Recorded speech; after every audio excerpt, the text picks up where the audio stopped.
ಎಲ್ಲರಿಗೂ ನಮಸ್ಕಾರ. ನಮಸ್ಕಾರ.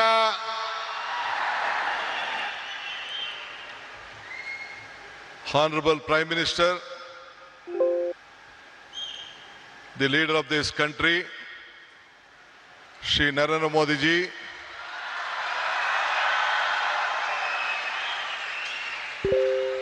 His Excellency, our Governor of Karnataka, Tawarjan Gehlot ji, His Holiness Ramakrishna ಮಠದ ಬೇಲೂರು ಕೇಂದ್ರದ ಅಧ್ಯಕ್ಷರಾದಂಥ ಪರಮ ಪೂಜ್ಯ ಶ್ರೀ ಶ್ರೀ ಸ್ವಾಮಿ ಗೌತಾನಂದ ಮಹಾರಾಜ್, ನಿಮ್ಮೆಲ್ಲರಿಗೂ ನಮಸ್ಕಾರಗಳು. ರಾಮಕೃಷ್ಣ ಮಠದ ಟ್ರಸ್ಟಿ ಪೂಜ್ಯ ಶ್ರೀ ಸೂರ್ಯ ಮುಕ್ತಾನಂದ ಮಹಾರಾಜ್ಗೂ ಕೂಡ ನನ್ನ ನಮಸ್ಕಾರಗಳು. ನಮ್ಮ ಈ ಭಾಗದ ಸಂಸತ್ ಸದಸ್ಯರು, ನನ್ನ ಮಿತ್ರರಾದಂಥ ಯದುವೀರ್ ಕೃಷ್ಣದತ್ತ ಜಾಮರಾಜ ಒಡೆಯರವರೇ, ಮತ್ತೊಬ್ಬ ಶಾಸಕ ಮಿತ್ರರು, ಬಿಜೆಪಿಯ ಪಕ್ಷದ ಅಧ್ಯಕ್ಷರಾದಂಥ ಮಿತ್ರ BY ವಿಜಯೇಂದ್ರರವರೇ, ಈ ಕ್ಷೇತ್ರದ ಜನಪ್ರಿಯ ಶಾಸಕರಾದಂಥ ಹರೀಶ್ ಗೌಡ್ರೆ, ಮತ್ತು ಮುಖ್ಯವಾಗಿ ಈ ಒಂದು ಪವಿತ್ರವಾದಂಥ ಕಾರ್ಯಕ್ರಮದಲ್ಲಿ ಸಾವಿರಾರು ಸಂಖ್ಯೆಯಲ್ಲಿ ರಾಮಕೃಷ್ಣ ಪರಮಹಂಸರು, ವಿವೇಕಾನಂದರವರು ಮತ್ತು ತಾಯಿ ಅವರೆಲ್ಲ ಅನುಯಾಯಿಗಳಾಗಿ ಒಂದು ಭಕ್ತಿಪೂರ್ವವಾಗಿ ಸೇರಿದಂಥ ಎಲ್ಲ ನನ್ನ ಬಂಧು ಭಗಿನಿಯರೇ, ಇದೊಂದು ದೊಡ್ಡ ಐತಿಹಾಸಿಕವಾದಂಥ ಕಾರ್ಯಕ್ರಮ. ಯುವ ಶಕ್ತಿ, ಯುವ ಆಲೋಚನೆ, ಯುವ ಚಿಂತನೆ, ಇದೇ ವಿವೇಕಾನಂದರ ಚಿಂತನೆ. ನಾನು ಕೂಡ ನನ್ನ ಬದುಕಿನಲ್ಲಿ ಇದನ್ನು ಅಳವಡಿಸ್ಕೊಳ್ಬೇಕು ಅಂಥೇಳಿ ಬಹಳ ಚಿಕ್ಕ ವಯಸ್ಸಿನಲ್ಲಿ ಪ್ರಯತ್ನವನ್ನು ನಾನು ಮಾಡ್ತಾ ಇದ್ದೇನೆ. ಈ ಹೊಸ ಚಿಂತನೆ ಒಂದು ಬದಲಾವಣೆಯ ಒಂದು ಆರಂಭ. ಇವತ್ತು ಯುವಕರ ಕನಸು ದೇಶದ ಕನಸಾಗಿದೆ. ನಾವು ಇಬ್ಬರು ಯುವಕರನ್ನು ನಾವು ಗಮನಿಸಿದ್ದೇವೆ. ನಮ್ಮ ಯುವಕರು, ವಿದ್ಯಾರ್ಥಿಗಳು ಇಡೀ ರಾಷ್ಟ್ರಕ್ಕೆ ಏನು ಸ್ವಾಮಿ ವಿವೇಕಾನಂದವರು ಕೊಟ್ಟ ಆದೇಶವನ್ನ ನನ್ನ ಯುವಕರು ನಮ್ಮೆಲ್ಲರೂ ಕೂಡ ಒಂದು ಸಂದೇಶವನ್ನು ಕೊಟ್ಟಿದ್ದಾರೆ. ಎಲ್ಲ ರಾಮಕೃಷ್ಣ ವಿದ್ಯಾಶಾಲೆ ಎಲ್ಲ ನನ್ನ ಯುವಕ ವಿದ್ಯಾರ್ಥಿಗಳಿಗೆ ನನ್ನ ಸಾಷ್ಟಾಂಗ ನಮಸ್ಕಾರಗಳನ್ನು ಅರ್ಪಿಸಲಿಕ್ಕೆ ನಾನು ಬಯಸ್ತಾ ಇದ್ದೇನೆ. ಇದು ನಮ್ಮ ಸರ್ಕಾರದ ಆಲೋಚನೆ ಕೂಡ ವಿವೇಕಾನಂದರ ಆಲೋಚನೆಯನ್ನ ಹಮ್ಮಿಕೊಂಡಿದ್ದೇನೆ. ಯುಗ ನವಯುಗ, ಇದೇ ನಮ್ಮ ದೊಡ್ಡ ಘೋಷಣೆ ಅಂತ ಹೇಳಲಿಕ್ಕೆ ನನಗೆ ಬಹಳ ಸಂತೋಷ ಆಗ್ತದೆ. ಇವತ್ತು ನಾವೆಲ್ಲ ಸೇರಿ ಒಂದು ಟೀಮ್ ಕರ್ನಾಟಕ ಆಗಿ ಕರ್ನಾಟಕದ ಅಭಿವೃದ್ಧಿಗೆ ಇಡೀ ವಿಶ್ವ ಕರ್ನಾಟಕವನ್ನ ಗಮನಿಸ್ತಾ ಇದೆ. ಈ ಹಿನ್ನೆಲೆಯಲ್ಲಿ 16,000 ಯುವ ಸಂಘಟನೆಗಳು ಒಟ್ಟಾಗಬೇಕು. ಇಡೀ ಪಂಚಾಯತ್ಗಳಲ್ಲಿ, ಮುನ್ಸಿಪಾಲಿಟಿಗಳಲ್ಲಿ ಸಂಘಗಳು ಬೇರೂಡಬೇಕು ಅಂತ ಹೇಳಿ ನಾನು ಕೂಡ ಒಂದು ಹೊಸ ಚಿಂತನೆಯನ್ನ ಪ್ರಾರಂಭವನ್ನು ನಾನು ಮಾಡ್ತಾ ಇದ್ದೇನೆ.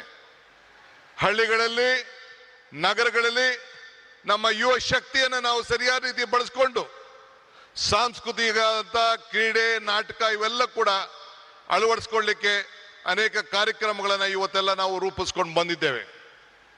ಈ ಮೂಲಕ ನಮ್ಮ ಯುವಕರಲ್ಲಿ ಒಂದು ದೈಹಿಕವಾದಂಥ ಶಕ್ತಿಯನ್ನ, ಮಾನಸಿಕವಾದಂಥ ಶಕ್ತಿಯನ್ನ ಇವತ್ತು ನಾವೆಲ್ಲರೂ ಕೂಡ ಕಾಪಾಡಲಿಕ್ಕೆ ನಾವೆಲ್ಲ ಕೂಡ ಬದ್ಧರಾಗಿ ಇವತ್ತು ಕೆಲಸವನ್ನು ಮಾಡಬೇಕಾಗಿದೆ.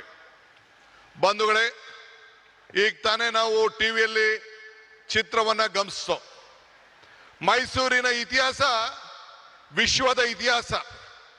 ಮೈಸೂರಿನಿಂದ ಇವತ್ತು ಸ್ವಾಮಿ ವಿವೇಕಾನಂದರವರು 1893ರಲ್ಲಿ ಇಲ್ಲಿಂದ ಹೆಜ್ಜೆ ಹಾಕಿ ಆವತ್ತಿನ ಕಾಲದಲ್ಲಿ ಒಡೆಯರು, ಮಹಾರಾಜರು ಏನು ಅವ್ರಿಗೆ ಕೊಟ್ಟಂತ ಪ್ರೋತ್ಸಾಹದಿಂದ ವಿಶ್ವಕ್ಕೆ ಹೋಗಿ ಮೈ ಬ್ರದರ್ಸ್ ಅಂಡ್ ಸಿಸ್ಟರ್ಸ್ ಅಂತ ಏನು ಭಾಷಣವನ್ನ ಮಾಡಿದ್ರು, ಇಡೀ ವಿಶ್ವದ ಗಮನವನ್ನ ಈ ಭೂಮಿಯಿಂದ ಸೆಳೆಯಲಿಕ್ಕೆ ಒಂದು ದೊಡ್ಡ ಶಕ್ತಿಯನ್ನು ಕೊಟ್ಟರು. ಅದಕ್ಕೆ ನಾನು ನಮ್ಮ ಹಿರಿಯರಂತ ಮಹಾರಾಜರಿಗೆ, ಆವತ್ತಿನ ಕಾಲದ ಮಹಾರಾಜರಿಗೆ ನನ್ನ ಸಾಕ್ಷಾಂಗ ನಮಸ್ಕಾರಗಳನ್ನು ಅರ್ಪಿಸಲಿಕ್ಕೆ ನಾನು ಬಯಸ್ತಾ ಇದ್ದೇನೆ. ಇವತ್ತು ಇಂಥ ಒಂದು ಐತಿಹಾಸಿಕವಾದಂತಹ ಕಾರ್ಯಕ್ರಮದಲ್ಲಿ ಪಾಲ್ಗೊಂಡಿದ್ದೇವೆ. ಇವತ್ತು ವಿವೇಕಾನಂದರ ಸಾಂಸ್ಕೃತಿಕ ಯುವ ಕೇಂದ್ರವನ್ನ ನಮ್ಮ ರಾಮಕೃಷ್ಣ ಮಹಾಸಂಸ್ಥೆಯ ನಮ್ಮ ಪೂಜ್ಯರೆಲ್ಲ ಕೂಡ ಇವತ್ತು ಅಳವಡಿಸಿದ್ದಾರೆ. ಇದು ಅವರ ವೈಯಕ್ತಿಕವಾದಂತಹ ಆಶ್ರಮದ ಆಸ್ತಿಯಲ್ಲ, ಇದು ಇಡೀ ದೇಶದ ಆಸ್ತಿ. ಈ ದೇಶದ ಯುವಕರನ್ನ ಯಾವ ದಿಟ್ಟಿನಲ್ಲಿ ತೆಗೆದುಕೊಂಡು ಹೋಗ್ಬೇಕು ಅಂತೇಳಿ ಒಂದು ಕಾರ್ಯಕ್ರಮವನ್ನು ಇವತ್ತು ರೂಪಿಸಿದ್ದಾರೆ. ಅದಕ್ಕೆ ಇಡೀ ಭಾರತದ ಯುವಕ ತಂಡ, ಯುವ ಸಮುದಾಯ, ಎಲ್ಲ ನನ್ನ ತಂದೆ ತಾಯಿಂದಿರು, ಹಿರಿಯರೆಲ್ಲರೂ ಕೂಡ ಈ ದೊಡ್ಡ ಐತಿಹಾಸಿಕವಾದಂಥ ರಾಮಕೃಷ್ಣ ಸಂಸ್ಥೆಗೆ ಕರ್ನಾಟಕ ಸರ್ಕಾರದ ಪರವಾಗಿ ನಿಮ್ಮೆಲ್ಲರ ಪ್ರತಿನಿಧಿಯಾಗಿ ಅವ್ರಿಗೊಂದು ಸಾಷ್ಟಾಂಗ ನಮಸ್ಕಾರಗಳು ಮತ್ತು ಅಭಿನಂದನೆ ಸಲ್ಲಿಸಲಿಕ್ಕೆ ನಾನು ಬಯಸ್ತಾ ಇದ್ದೇನೆ. ಇಡೀ ಸರ್ಕಾರ ಅವರ ಜೊತೆಯಲ್ಲಿ ನಿಂತ್ಕೊಳ್ತದೆ. ನಾನು ಈ ಸಂದರ್ಭದಲ್ಲಿ ಒಂದು ಮಾತನ್ನು ನನಗೆ ನೆನೆಸ್ಕೊಳ್ಳಿಕ್ಕೆ ನನಗೆ ಇಚ್ಛೆ ಪಡ್ತೇನೆ. ನಾನು ಅನೇಕ ಸಂದರ್ಭದಲ್ಲಿ ಮಾತಾಡ್ಕೊಂಡು ಬಂದಿದ್ದೇನೆ. ಪುರಂದರದಾಸರದ ಒಂದು ಮಾತು ನನಗೆ ಬರ್ತದೆ, ಇದು ಭಾಗ್ಯ, ಇದು ಭಾಗ್ಯ, ಇದು ಭಾಗ್ಯವಯ್ಯ, ಪದ್ಮನಾಭನ ಪಾದ ಭಜನೆ ಪರಮ ಸುಖವಯ್ಯ ಅಂತೇಳಿ. ಹಂಗೆ ಇವತ್ತು ನಾವು ನೀವೆಲ್ಲ ಸೇರಿ ಪ್ರಧಾನಮಂತ್ರಿಗಳು ಬಂದು ಉದ್ಘಾಟನೆ ಮಾಡುವಂತ ಕಾರ್ಯಕ್ರಮದಲ್ಲಿ ಈ ರಾಮಕೃಷ್ಣದ ಮಠದಲ್ಲಿ ಏನು ವಿವೇಕಾನಂದ ಸಾಂಸ್ಕೃತಿಕ ಕೇಂದ್ರದ ಕಾರ್ಯಕ್ರಮದಲ್ಲಿ ಪಾಲ್ಗೊಂಡಿದ್ದು ನಮ್ಮ ಭಾಗ್ಯ, ನಮ್ಮ ಭಾಗ್ಯ, ನಮ್ಮ ಭಾಗ್ಯ ಅಂತೇಳಿ ನಾನು ಭಾವಿಸ್ಕೊಂಡಿದ್ದೇನೆ. ಬಂಧುಗಳೇ, ನಾನು ಹೆಚ್ಚಿಗೆ ಮಾತಾಡೋಂಥದ್ದು ಇಲ್ಲೇನು ಇಲ್ಲ. ಮಾತಾಡಿದ್ರೆ ಬಹಳ ಗಂಟೆಗಟ್ಟಲೆ ಮಾತಾಡೋಂಥ ವಿಚಾರಗಳಿದೆ. ಇವತ್ತು ವಿವೇಕಾನಂದರ ತ್ಯಾಗ ನಮ್ಮೆಲ್ಲರಿಗೂ ಕೂಡ ಇವತ್ತು ಸ್ಫೂರ್ತಿಯಾಗಿದೆ. ನಮ್ಮೆಲ್ಲರೂ ಕೂಡ ಅವರ ಶಕ್ತಿಯನ್ನು ನಾವು ಅಳವಡಿಸ್ಕೊಳ್ತೇವೆ. ಇವತ್ತು today I am very proud my honourable prime minister is here for this great event. This is A historic event of this country. This is not the historic event of Mysore. This is the historic event of the youth movement of this country. I remember the saying of Swami Vivekananda. He said, be bold-hearted when you are defeated. Be large-hearted when you are victorious. Today, my Prime Minister is here.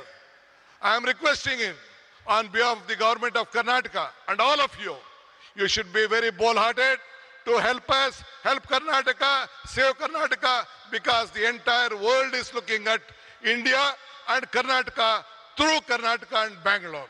So I request you, once I remember our Honorable Prime Minister, Mr. Atal Bihari Vajpayee, had come to Bangalore for the laying the foundation of the airport.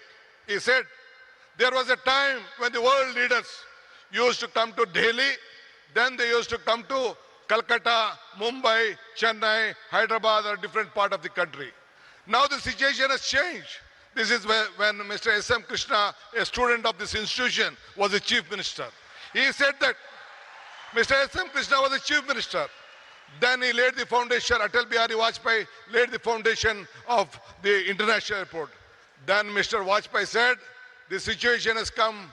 The world leaders are first coming to Karnataka and Bangalore, then they are coming to Delhi. This is the strength of this great people.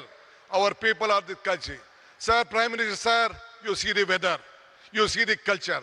This is the strength of this great state. The entire state stands with you. We want to work together. We want to work with the federal state. I appeal to you. Let us all work together. This is great. This is the Sankalpa Bhumi.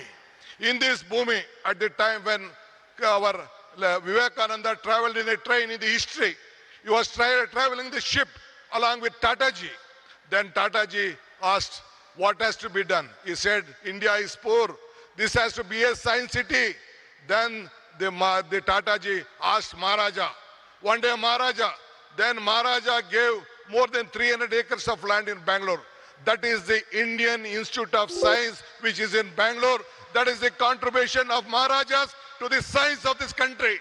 That is what the Maharaja has given, and Tatas helped us. That is why I would like to, this is the great state, great city, and India has to grow with Karnataka, and Karnataka will be with you. Let us work together, make this country proud. I don't want to tell more. I have a lot of things, but I have given only 5 minutes time. I don't want to waste your time. Prime Minister message is very much important for the country. Let us work together. Let us build Karnataka.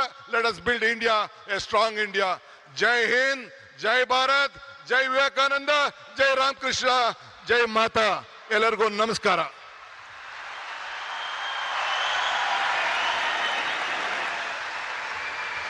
ಮಾನ್ಯ ಮುಖ್ಯಮಂತ್ರಿಗಳಿಗೆ ನಮ್ಮ ಹೃತ್ಪೂರ್ವಕ ಧನ್ಯವಾದ.